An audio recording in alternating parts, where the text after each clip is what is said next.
বাংলাদেশের মানুষ আর তরকারিতে পেঁয়াজ ব্যবহার করতে পারবে না। আপনারা রসুন আদা বন্ধ করে দিলে, সয়াবিন তেল বন্ধ করে দিলে আমরা আর এগুলো আমাদের রান্নায় ব্যবহার করতে পারবো না। এটা তো আপনারা দুঃস্বপ্ন দেখছেন যে এদেরকে আমরা পানিতে, ভাতে, তরকারিতে ওদের বঞ্চিত করব। আপনারা পশু রপ্তানি অর্থাৎ গরু বিশেষ করে গরু রপ্তানি আজকে 5-6 বছর ধরে বন্ধ করে দিয়েছে।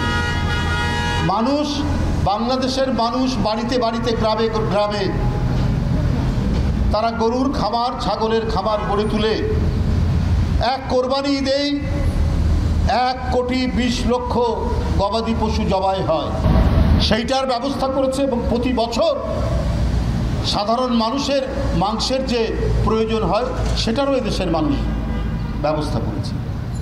তা আপনারা ভুলে যাবেন না, এদেশের মানুষ অত্যন্ত শ্রমপ্রিয়, কষ্টপ্রিয়। তারা তাদের প্রয়োজনীয় পেঁয়াজ, রসুন, আদা যেগুলো আমরা আমদানি করি সেগুলো তারা উৎপাদন করতে এবং অতিমাত্রায় উৎপাদন করতে পিছপা থাকে না। আর আপনারা মনে করেন যে আপনারাই শুধু একটা দেশ আছেন পৃথিবীতে আর দেশ নয় যাদের কাছ থেকে আমরা পেঁয়াজ আমদানি করতে পারবো, যাদের কাছ থেকে আমরা রসুন আমদানি করতে পারবো, যাদের কাছ থেকে আমরা পাম অয়েল, সয়াবিন তেল আমদানি করতে পারবো। সেই সব দেশ নেই? সেই সব দেশ তো আছে। আপনারা মনে করেছেন ওগুলো বন্ধ করে দিলে বাংলাদেশের মানুষের অবস্থা কাহিল হবে।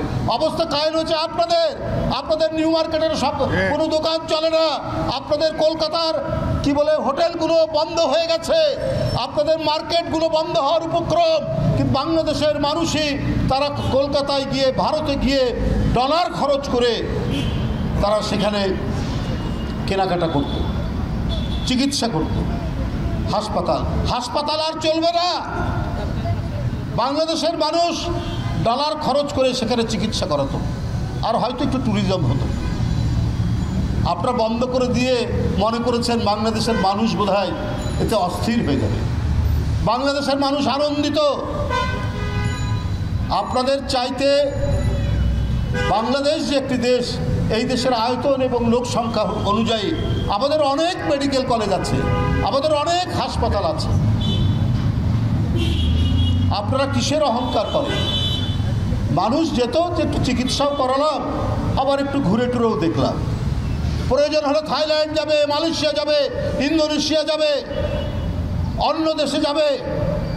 আপনাদের মতো হিংসাশ্রয়ী, আপনারা যারা আমাদের প্রতি ঘৃণা পোষণ করেন, সেই দেশে মানুষ যেতে চায় না।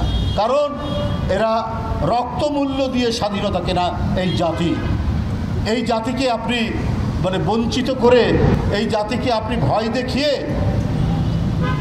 আপনাদের নতজানু করবেন, সেই জাতি বাংলাদেশ নয়।